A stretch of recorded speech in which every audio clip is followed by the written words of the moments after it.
Yeah, it feels amazing. I'm a realist, and I realize obviously this is not the performance I wanted or expected. But it was very hard to get a knockout against a guy that doesn't really want to engage.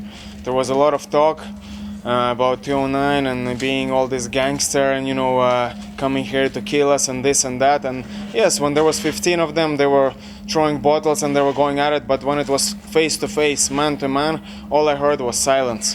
I said it before, I was going to break his legs, and I did just that. And like I said, it was harder to break his face because he was just covering the whole time and didn't really engage. So yeah, I just stayed with it. I kept the pressure on, never took a step back. I made sure that his back was against the fence the whole time. I slipped at one point, and he thought it was Christmas. He jumped on me. He thought I have no ground game. But I said, hold on a second, kid. I'm going to break your legs here as well. And I went for a leg lock, so he had to get out of there. It was nice to show people, I do have a ground game as well. And even if this was a tiny percentage of help for Conor and tiny percentage that will affect Nate, I wanted to make sure and get that tiny percentage. And I did just that. So, I expect big things from the main event tonight. I'm going to be watching, and I know Conor is going to get the win. Just expanding on that, what were the moments like in the back when you went in the back to celebrate with the team?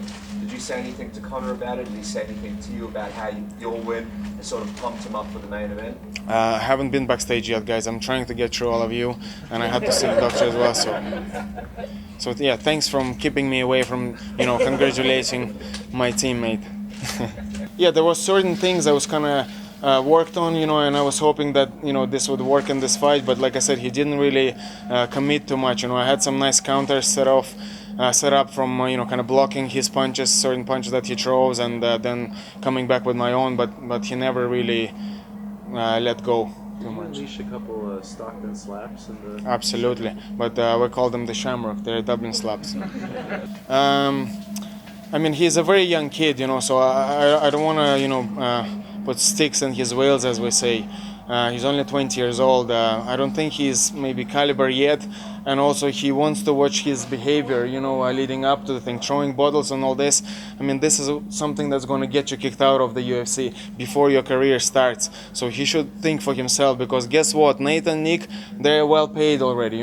They have it all sorted. This kid isn't. So you don't want to ruin your future just like that. So, he needs to make certain adjustments, improve his technique, improve his behavior, and let's all be part of this huge sport that's only going to get bigger. For me, whatever all this behavior, once the job is done, I always will shake their hands, win or lose, thank them for the fight. Thank you for sharing the octagon with me, and that's it. That's what I did. I lost. Ooh.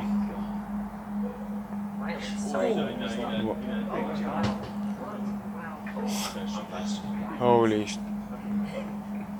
That was a good fight. Yeah. Hey, you can stop anything for a good fight.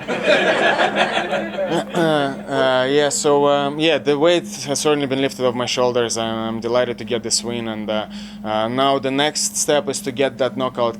Go back to what the Russian Hammer does best, knocking people out. So that's the next milestone. To be honest with you, until that incident with the bottles, I really didn't really give a shit, whatever, I knew that we're gonna fight, so all this talk and what's all this for? We're gonna fight, that's it. There is no need for talking, there is no need for throwing bottles. But, then once they did that, I kind of felt like, man, fuck these guys, what is wrong with them? Throwing bottles at women, that's just a no-no for me.